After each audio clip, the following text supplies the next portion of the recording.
새벽 3시 나는 화장실 바닥에 쪼그려 앉아 울고 있었다. 50년을 함께 산 남편이 치매에 걸린 후 아들 둘은 나를 요양원에 보내자고 합의했다. 나에게 묻지도 않고 내가 평생 이 자식들을 위해 무엇을 했는지도 모르는 채로 그 순간 깨달았다. 가족이라는 이름으로 받는 배신이 세상에서 가장 잔인하다는 것을. 72세 최모 씨의 이야기다. 두 아들을 의사와 변호사로 키워낸 자랑스러운 어머니였다. 남편이 치매 초기 진단을 받자마자 아들들은 어머니 혼자 감당하기 힘드시죠 라며 전문 시설을 알아보기 시작했다. 50년 해로한 남편을 낯선 곳에 보내는 게 싫다고 하자 큰아들이 한 말은 이거였다. 어머니 현실을 봐요. 어머니도 이제 나이가 있으신데. 아들들은 아버지 병원비와 요양원비는 계산했지만 어머니의 마음은 계산하지 않았다. 65세 박모 씨는 아들에게 2천만 원을 빌려줬다. 급한 일이 있다며 울면서 매달렸기 때문이다. 그런데 6개월이 지나도 돈은 물론 언제 갚겠다는 말조차 없었다. 오히려 아들은 새 차를 사고 가족여행을 다녀왔다. 박 씨가 조심스럽게 돈 얘기를 꺼내자 아들이 한 말은 이거였다. 아버지, 그까짓 돈 가지고 그러세요? 나중에 다 드릴 건데. 그 순간 박 씨는 깨달았다. 아들에게 자신은 언제든 이용할 수 있는 ATM이었다는 것을. 그리고 그보다 더 충격적인 건 자신이 아들을 그렇게 키웠다는 사실이었다. 58세 김모 씨는 딸의 결혼식 당일 아침에 전화를 받았다. 엄마, 미안한데 결혼식에서 아빠 팔짱 끼고 입장하는 거 취소할게요. 시아버님이 그게 좀 그렇다고 하셔서요. 20년 전 이혼한 후 혼자서 딸을 키운 김 씨에게는 청천벽력 같은 소리였다. 그럼 엄마는 어떻게 해? 엄마는 그냥 하객석에 앉아 계세요. 그날 김 씨는 딸의 결혼식에서 남처럼 앉아 있었다. 20년간 아버지 역할까지 해온 자신이 결혼식 당일 아침에 없는 사람 취급받는 현실을 맛보면서 가족이라서 더 기대하고 더 믿고 더 마음을 준다. 그런데 그 가족에게서 상처받고 배신당하고 무시당할 때는 어떤가? 모르는 사람한테 받은 상처는 시간이 지나면 흐려지는데 가족에게 받은 건 평생 가슴속에 남는다. 왜? 피를 나눈 사이라 그런가? 아니, 기대했기 때문이다. 믿었기 때문이다. 그래서 더 아프다. 살다 보면 가족이 제일 원수 같을 때가 있다. 말끝마다 상처 주는 자식, 돈만 밝히는 형제, 무시하고 소외시키는 며느리. 그럴 때 우리는 울분이 치민다. 내가 이 사람들을 위해 평생을 바쳤는데? 라는 억울함이 밀려온다. 이제부터 말하겠다. 가족이라도 열받을 때가 있다. 아니, 오히려 가족이라서 더 열받는다. 그런데 우리는 어떻게 해야 할까? 참아야 하나? 끊어야 하나? 오늘은 망가진 가족, 이기적인 가족을 대하는 법을 천천히 풀어보려 한다. 가족이라고 다 잘 맞는 게 아니다. 오히려 가족이니까 너무 가까워서 더 부딪힌다. 부모는 자식을 키우며 자신의 가치관을 심어준다. 자식은 크면서 자기 방식대로 살아가려 한다. 서로 다른 생각이 충돌한다. 며느리, 사위까지 더해지면 더 복잡하다. 한 지붕 아래 3가지 가치관이 충돌하는 셈이다. 가족은 그래서 서로 맞춰가는 관계다. 그런데 많은 사람이 내 자식은 내 마음을 알아야 해라고 생각한다. 그 기대가 실망이 되고 실망이 분노가 된다. 그러니 먼저 내려놓자. 가족도 결국은 다른 사람이다. 내 마음 다 모를 수 있다. 인정하자. 그때부터 마음이 조금씩 편해진다. 한 심리상담사는 이렇게 말한다. 가족 상담을 하면서 가장 많이 듣는 말이 우리는 가족인데 왜 이렇게 안 통할까요? 입니다. 하지만 가족이기 때문에 오히려 더 솔직하고 더 무례할 수 있어요. 서로에 대한 기대치가 높으니까요. 실제로 60대 장모 씨는 이런 경험을 했다. 며느리가 명절 음식을 안 해온다고 서운해했어요. 우리 때는 당연히 며느리가 하는 거였으니까요. 그런데 며느리는 직장맘이라 시간도 없고 요리도 잘 못한대요. 처음엔 요즘 며느리들은 다 그런가 싶어서 속상했는데 생각해보니 시대가 다르더라고요. 이제는 며느리 대신 제가 더 준비하고 며느리는 설거지를 도와줘요. 우리 세대는 참는 걸 미덕이라 배웠다. 부모에게, 시댁에, 자식에게 말하지 않고 참아왔다. 그런데 말 안 하면 어떻게 되나? 안에서 곱는다. 병이 된다. 그리고 언젠가 폭발한다. 그때는 이미 감정이 망가지고 관계는 돌이킬 수 없다. 가족에게도 말해야 한다. 서운한 건 서운하다고 힘든 건 힘들다고. 단, 감정을 쏟아내듯 말하는 게 아니라 차분히 내 기분을 설명하듯 말해야 한다. 예를 들면 이렇게. 요즘 내가 너무 외롭다. 너희 목소리라도 들으면 좀 나아질까 해서 전화했어. 내가 널 위해 뭘 해줬는지는 바라지 않아. 다만 최소한의 예의는 지켜줬으면 좋겠다. 이런 말은 상대도 생각하게 만든다. 대화는 관계를 회복하는 첫걸음이다. 실제로 70대 김모 씨는 며느리와의 갈등을 이런 식으로 해결했다. 처음에는 속으로만 끙끙 앓았어요. 며느리가 아이들 교육에 간섭하지 말라고 할 때도 그냥 참았고요. 그런데 어느 날 참다 못해 며느리에게 말했어요. 나도 할머니 역할을 하고 싶어서 그런 거였다.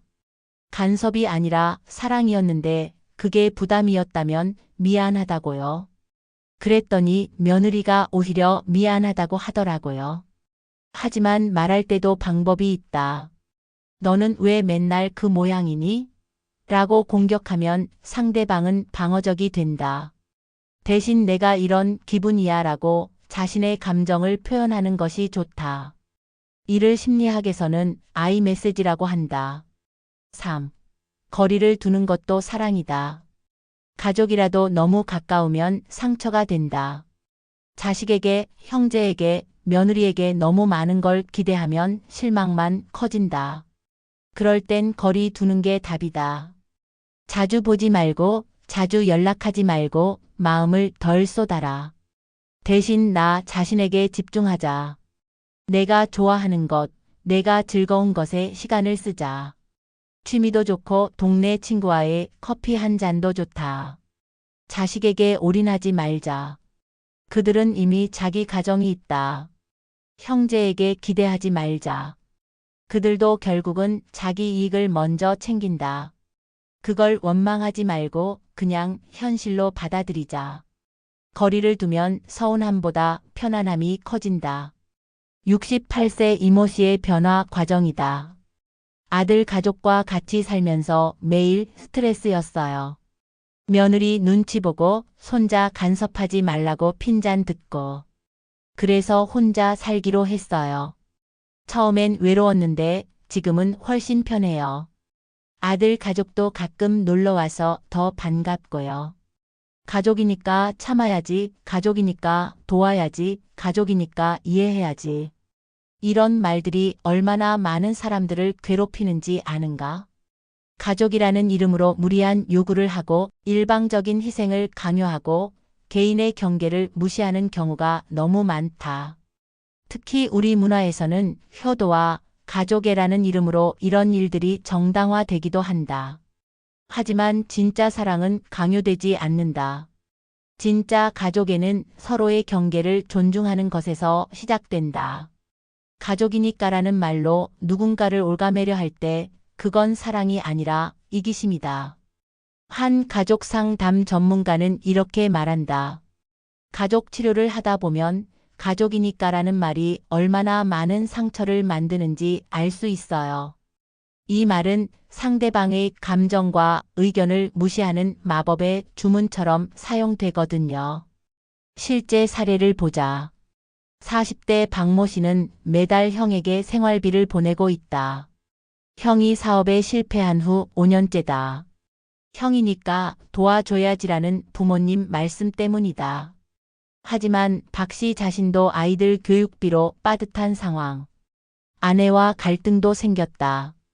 가족이니까라는 말이 한 가정을 힘들게 만들고 있는 것이다. 가족이라도 나를 아프게 하고 나를 이용하고 나를 무시한다면 그 관계는 끊어야 한다. 자식이 부모 등골을 빼먹고도 미안해하지 않는다면, 형제가 부모 재산을 가로채고도 웃고 있다면, 며느리가 대놓고 무시하고 자식도 아무 말 안 한다면, 그건 더 이상 가족이 아니다. 그냥 불편한 인연일 뿐이다. 그럴 땐 단호하게 선을 그어야 한다. 연락을 끊고 거리 두고 기대를 접어야 한다. 누가 뭐라 해도 괜찮다.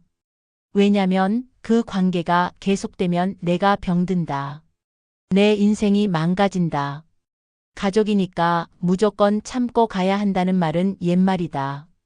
이제는 내 마음, 내 건강, 내 삶이 더 중요하다. 실제로 이런 선택을 한 사람들이 있다. 60대 이모 씨는 도박에 빠진 아들과 연락을 끊었다. 처음에는 죄책감이 컸어요. 하지만 아들 때문에 집까지 팔 뻔했거든요. 이제는 마음이 편해요. 아들이 정신 차리고 찾아오기를 기다리고 있어요. 또 다른 사례로 55세 정모 씨는 폭언을 일삼는 시어머니와 거리를 뒀다. 20년간 참았는데 우울증까지 왔어요. 남편에게 말했더니 그래도 우리 어머니인 되라고 하더라고요. 그래서 선택했어요. 시어머니를 멀리하는 대신 남편과 아이들에게 더 집중하기로요. 모든 가족이 다 좋은 것은 아니다. 가족 안에도 독성 관계가 존재한다. 이런 관계의 특징들을 알아보자. 끊임없는 비판과 비하, 너는 왜 맨날 그 모양이니? 다른 집 아들은 다 잘하는데 너만. 네가 뭘 할 수 있겠어? 이런 말들은 상대방의 자존감을 깎아내린다. 감정적 조종, 내가 너 때문에 얼마나 고생했는데 엄마 죽으면 그때 후회해. 네가 그러면 아빠가 얼마나 실망하시겠니? 죄책감을 이용해 상대방을 통제하려 한다. 경계 무시, 허락 없이 집에 들어오기, 사생활 간섭하기, 개인적인 일에 끼어들기. 가족인데 뭘 그래라며 개인의 영역을 침범한다. 일방적 희생 요구, 가족이니까 당연히 해야지, 형언니니까 양보해야지, 부모니까 이 정도는. 일방적인 희생을 당연시한다. 가스라이팅, 내가 예민한 거야. 그런 일은 없었어. 내가 기억을 잘못한 거야. 다 내 착각이야. 상대방의 현실 인식을 의심하게 만든다. 물질적 착취, 돈을 빌려가고 갚지 않기, 부모 재산에 손대기, 형제 자매 몰래 유산 처분하기 등. 이런 행동들이 반복된다면 그것은 건강한 가족 관계가 아니다. 변화를 요구하고 그래도 안 되면 거리를 두는 것이 현명하다. 자식이 성인이 되면 부모의 역할도 바뀌어야 한다. 더 이상 보호자도 지도자도 아니다. 그저 먼저 살아본 사람으로서 조언할 수 있을 뿐이다. 하지만 많은 부모들이 이 변화를 받아들이지 못한다. 여전히 자식을 통제하려 하고 자신의 뜻대로 움직이려 한다. 그럴 때 갈등이 시작된다. 자식의 독립을 인정하자. 그들의 선택을 존중하자. 설령 그 선택이 내 마음에 들지 않더라도 말이다. 부모의 역할은 지켜보는 것이지 간섭하는 것이 아니다. 한 아버지의 변화 과정이다. 아들이 회사를 그만두고 카페를 차린다고 했을 때 정말 화가 났어요. 하지만 계속 반대하니까 아들이 저를 피하더라고요. 그래서 마음을 바꿨어요. 내 인생이니까 내가 정해라. 대신 힘들면 언제든 얘기해라고 했죠. 그랬더니 오히려 아들이 자주 연락하기 시작했어요. 부모가 자식의 선택을 믿어주는 것, 그것이야말로 진정한 사랑이다. 설령 그 선택이 실패로 끝나더라도 그것도 자식의 몫이다. 부모는 그 옆에서 응원해주고 넘어졌을 때 일으켜 세워주면 된다. 형제 자매는 어릴 때는 가장 가까운 사이였지만 각자 가정을 꾸리고 나면 관계가 달라진다. 특히 부모님의 부양 문제나 재산 문제가 생기면 갈등이 심해지기도 한다. 형제라고 해서 모든 것을 공평하게 나눠줘야 한다고 생각하지 말자. 각자의 형편과 상황이 다르다. 더 많이 할 수 있는 사람이 더 하고 덜 할 수밖에 없는 사람의 사정도 이해하자. 그리고 형제 사이에도 빚과 은혜의 개념을 명확히 하자. 돈을 빌려줄 때는 돌려받지 못할 각오를 하거나 아니면 확실한 약속을 받자. 애매하게 넘어가면 나중에 더 큰 갈등이 된다. 실제 사례를 보자. 50대 형제인 김 씨와 이 씨는 어머니 부양을 두고 갈등을 겪었다. 형인 김 씨는 동생도 아들인데 같이 부양해야 한다고 했고, 동생인 이 씨는 형이 부모님과 함께 살면서 재산도 물려받을 텐데 왜 나한테만 부양비를 요구하냐고 했다. 결국 두 형제는 이렇게 합의했다. 형은 어머니와 함께 살면서 일상적인 돌봄을 담당하고 동생은 의료비와 생활비의 일정 부분을 부담하기로. 그리고 나중에 유산은 이 부분을 고려해서 배분하기로 했다. 며느리나 사위는 내 가족이지만 동시에 남의 집 사람이기도 하다. 이 미묘한 관계를 이해하는 것이 중요하다. 너무 가족처럼 대하려 하면 부담스러워하고 너무 남처럼 대하면 서운해한다. 적당한 거리감을 유지하면서도 따뜻함을 잃지 않는 것, 그것이 시부모와 장인 장모의 지혜다. 그리고 며느리나 사위의 가정에 직접적으로 개입하지 말자. 손자 손녀 교육 방식이 마음에 안 들어도 부부싸움이 보여도 조언은 할 수 있지만 강요해서는 안 된다. 한 시어머니의 경험담이다. 며느리가 아이를 너무 엄하게 키우는 것 같아서 마음이 아팠어요. 하지만 직접 말하지 않고 아들에게 요즘 아이들은 어떻게 키우는 게 좋을까? 라고 물어봤죠. 그랬더니 아들이 며느리와 상의해서 조금씩 바뀌더라고요. 며느리나 사위와의 관계에서 가장 중요한 것은 존중이다. 그들도 나름의 가치관과 생활 방식이 있다는 것을 인정해야 한다. 그리고 무엇보다 중요한 것은 내 자식 며느리의 남편, 사위의 아내의 행복해 하는지 보는 것이다. 때로는 가족 안에서의 역할을 바꿔야 할 때가 있다. 평생 주는 역할만 했다면 이제는 받는 역할도 해보자. 평생 참는 역할만 했다면 이제는 말하는 역할도 해보자. 부모라고 해서 평생 베풀기만 할 필요는 없다. 자식에게 도움을 요청할 수도 있고 외로움을 표현할 수도 있다. 대신 그것이 부담이 되지 않도록 적절한 선에서 멈춰야 한다. 자식이라고 해서 평생 받기만 할 필요도 없다. 이제는 부모에게 베풀 때가 되었다. 하지만 그것이 의무가 되어서는 안 된다. 자발적인 마음에서 나와야 진정한 효도다. 65세 박모 씨의 변화다. 평생 강한 아버지 역할만 했어요. 그런데 아내가 세상을 떠난 후 너무 외로웠어요. 처음엔 자식들에게 티내기 싫었는데 어느 날 솔직하게 말했어요. 아빠도 외롭다고요. 그랬더니 아이들이 더 자주 연락하고 찾아오더라고요. 결국 답은 하나다. 내 삶을 내가 행복하게 만들어야 한다. 가족이 아무리 나를 힘들게 해도 내가 내 삶에서 중심을 잡고 있으면 무너지지 않는다. 그런데 많은 어른들이 자식만 바라보다 배우자만 믿다 삶의 중심을 잃는다. 그래서 외로움과 서운함에 휘청인다. 내 삶에 나를 기쁘게 하는 시간이 있어야 한다. 아침에 마시는 따뜻한 차 한 잔, 라디오 듣는 시간, 조용한 산책, 그리고 나를 반겨주는 이웃과의 대화. 이런 것들이 쌓여서 나를 버티게 한다.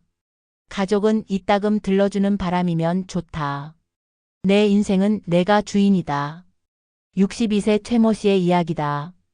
남편이 세상을 떠난 후 아들, 딸에게만 매달렸어요. 그런데 자식들이 부담스러워 하더라고요. 그래서 새로운 취미를 찾기 시작했어요. 서예도 배우고 등산 모임도 나가고 봉사활동도 했어요.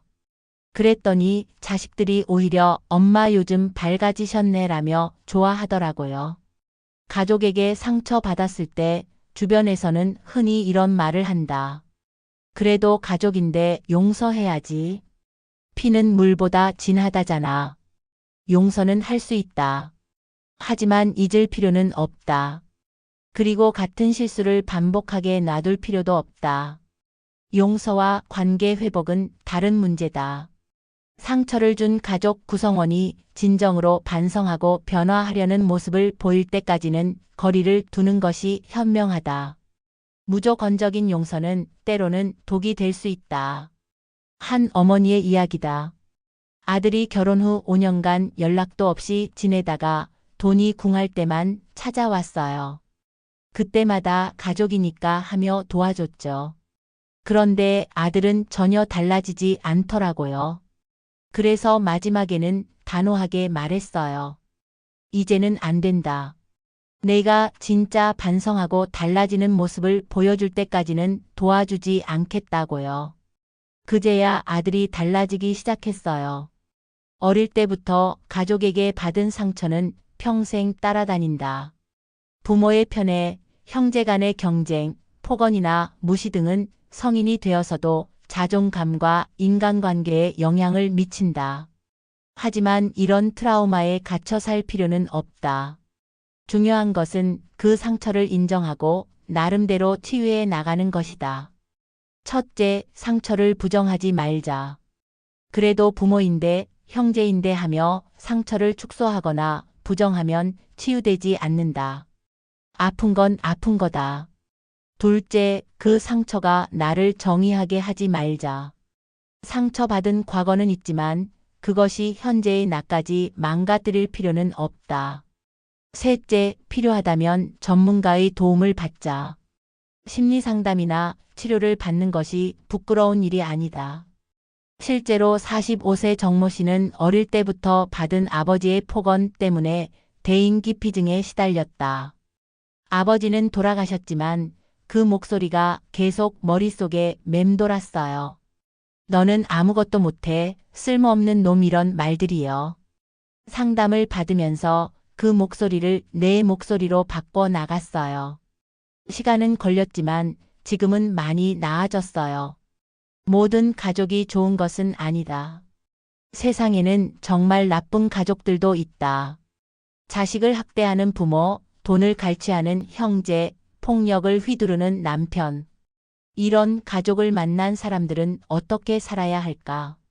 첫째, 죄책감을 버려라. 가족을 포기하는 나쁜 사람이라고 자책하지 말자. 나쁜 건 상대방이다. 둘째, 경제적 독립을 이뤄라. 경제적으로 의존하고 있으면 벗어나기 어렵다. 아무리 힘들어도 경제적 자립을 위해 노력하자. 셋째, 지지체계를 만들어라. 가족이 안 되면 친구라도 종교 공동체라도 나를 이해하고 지지해주는 사람들을 찾자. 넷째, 법적 보호를 받아라. 폭력이나 학대가 있다면 주저하지 말고 신고하자. 가족이라고 예외는 없다. 실제로 30대 김모 씨는 도박 중독에 빠진 남편과 이혼했다. 처음에는 가정을 지켜야 한다는 생각에 10년을 참았어요. 하지만 아이들까지 피해를 보기 시작하자 결단을 내렸어요. 지금은 혼자 아이들을 키우고 있지만 그때보다 훨씬 평화로워요. 때로는 망가진 가족 관계를 완전히 새롭게 시작해야 할 때가 있다. 과거의 역할과 패턴을 버리고 새로운 관계를 만들어가는 것이다. 가족이라는 이름으로 받은 상처가 깊다고 해서 인생을 포기할 필요는 없다. 오히려 그 상처를 딛고 일어서서 더 단단한 나를 만들어가면 된다. 그것이야말로 진정한 극복이고 진정한 성장이다. 피는 물보다 진할 수도 있지만 때로는 그 진함이 독이 될 수도 있다는 것을 기억하자. 그리고 무엇보다 중요한 것은 내 삶의 주인공은 바로 나라는 사실이다. 세상에서 가장 가까운 사람들에게 받는 상처가 가장 깊다는 것은 맞다. 하지만 그렇다고 해서 그 상처에 갇혀 살 필요는 없다. 가족이라는 울타리를 벗어나서라도 나는 나만의 행복을 찾을 권리가 있다. 그리고 그것이야말로 진정한 자유이자 진정한 사랑이다. 때로는 사랑한다는 것이 놓아주는 것이듯 때로는 내 자신을 사랑한다는 것도 가족으로부터 자유로워지는 것일 수 있다. 그 선택에 죄책감을 느낄 필요 없다.